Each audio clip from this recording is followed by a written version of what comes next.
Vous avez commencé par le stade de développement de l'enfant, parce que vous ne pouvez pas enseigner un enfant si vous ne le connaissez pas. Donc vous avez commencé par le stade de développement. Vous avez vu le cours sur l'entraînement selon les étapes de développement, donc selon les catégories d'âge. De 6-12, 13-15, 16-18 et 19-21 et plus. Et chaque catégorie a son objectif. Les 6-12, l'objectif, qui peut me rappeler l'objectif des 6-12 ans? L'objectif c'est initiation. On les initie comment? Comment on initie les enfants au football? Sur les 6-12 ans? Oui, ça les a résumés. Il y a tous les cours qu'on a vus. Tous les cours. Je fais le résumé. Tu n'es pas attentif, c'est ton problème. Les questions qui viendront demain à l'examen, c'est ton problème. 6-12 ans. Objectif? 6-12 ans. Objectif? Initiation. Comment on initie les enfants? Comment? Par le jeu. Rien que les jeux. Sans oublier de mettre en place quelques ateliers de coordination et de souplesse. Et sur le plan tactique, qu'est-ce qu'on doit enseigner aux enfants? Quoi encore?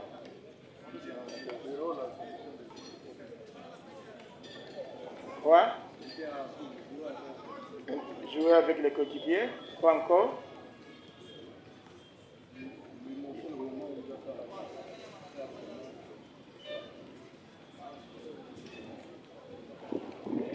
Jouer en groupe. Non, il est sur la voie. Mais il a son français. Lui montrer quoi? Comment faire la passe? Non, ça se trouve dans l'initiation.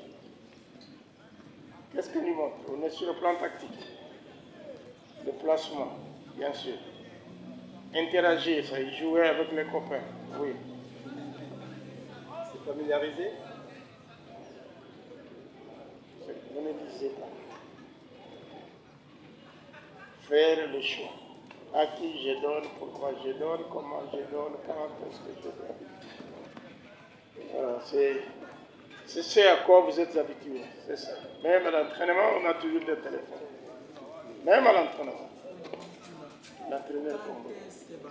Je vous dis, changez. Lungwana Pongi. Pongi na bino eleki molai. Non seulement Bolemba, mais Bolala Pongi. Réveillez-vous de votre sommeil. Il est trop profond. Réveillez-vous pour changer, afin de changer la donne du football. Je n'aime pas lire des choses telles que je le lis là. On a beaucoup formé, mais le football n'a pas changé. Oui, le football n'a pas changé parce que vous n'avez pas changé. Et vous ne voulez pas changer.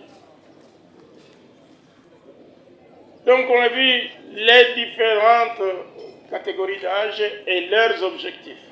Après l'initiation, on passe à la deuxième catégorie qui est la préformation, qui concerne les enfants de 13 à 15 ans, qui est la phase dans laquelle vous vous trouvez présentement pour préparer votre diplôme. Votre diplôme concerne cette phase-là. Quel est l'objectif de cette phase de 13-15 ans? Quel est l'objectif? L'objectif c'est perfectionnement. Il faut perfectionner ce qu'on a acquis dans l'initiation. Puis viennent les 16-18 ans, la formation. Quel est l'objectif?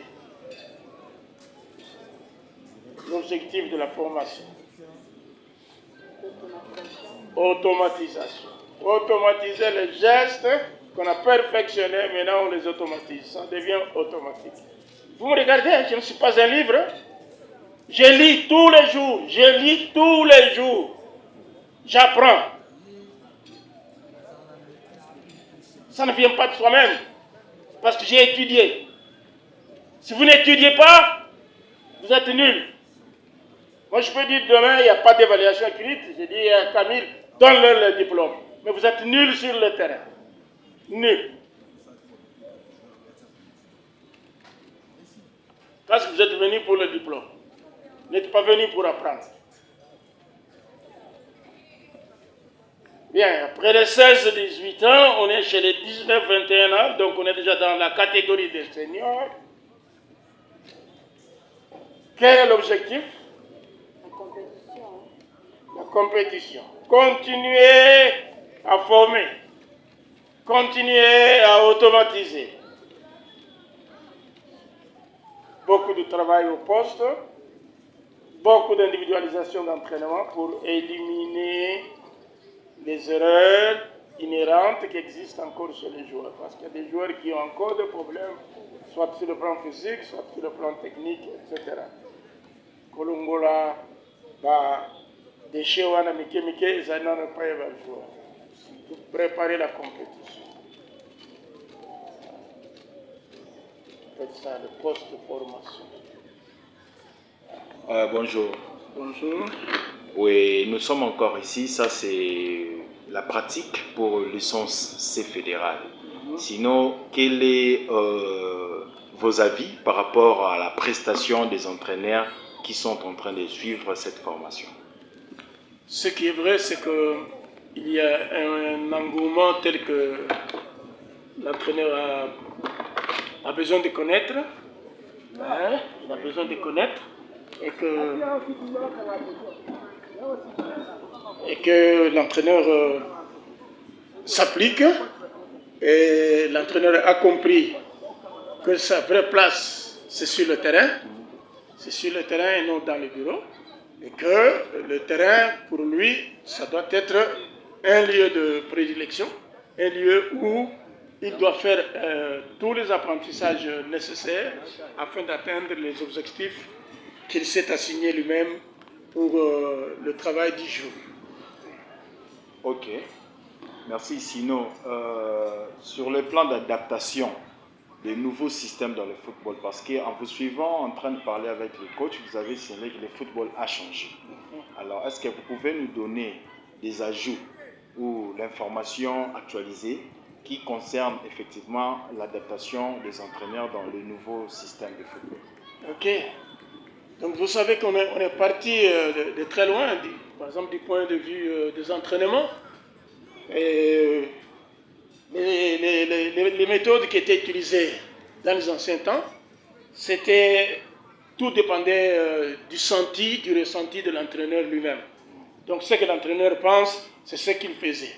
Mais aujourd'hui, il y a toute une philosophie, il y a des méthodologies qui ont été mises en place par beaucoup de connaisseurs qui font que l'entraîneur doit aussi s'adapter à ce genre de méthode de travail. Par exemple, il y a la méthode globale qui part du général pour passer aux différents exercices analytiques et enfin revenir encore au jeu. Parce que dans l'ancien temps, l'entraîneur, qu'est-ce qu'il faisait? Il commençait par l'échauffement, après il faisait le travail physique, faisait le travail technique, le travail tactique. Et le jeu, c'était le dernier élément dans le travail. Or, c'est dans le jeu que le joueur apprend. Parce que le jeu pose des problèmes au joueur. Et le joueur doit trouver des solutions. C'est comme ça qu'on a mis en place de nouvelles méthodes qui mettent le jeu au centre de l'entraînement. Tout entraînement part du jeu, des exercices et des situations de jeu. Et eux, les entraîneurs, ils doivent apprendre ça aussi. Mais sur le plan des dispositifs, beaucoup de dispositifs sont nés avec beaucoup de variantes.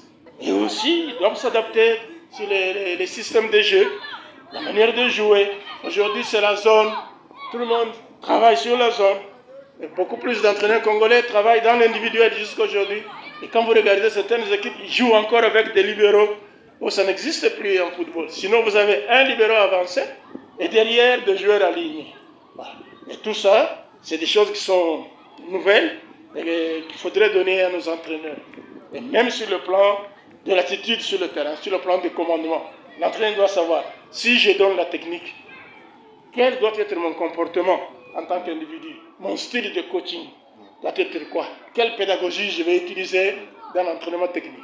Quelle pédagogie dans l'entraînement tactique? Ça, c'est des choses nouvelles qu'on est en train de leur donner. Ah, ok, merci. Nous sommes très ravis de voir votre motivation. On sent que vous avez, l'âge est en train de partir. Vous avez l'intention de laisser une bibliothèque des informations qui vont aider les entraîneurs demain pour bien travailler. Merci beaucoup. C'est moi qui te remercie, manager. Merci.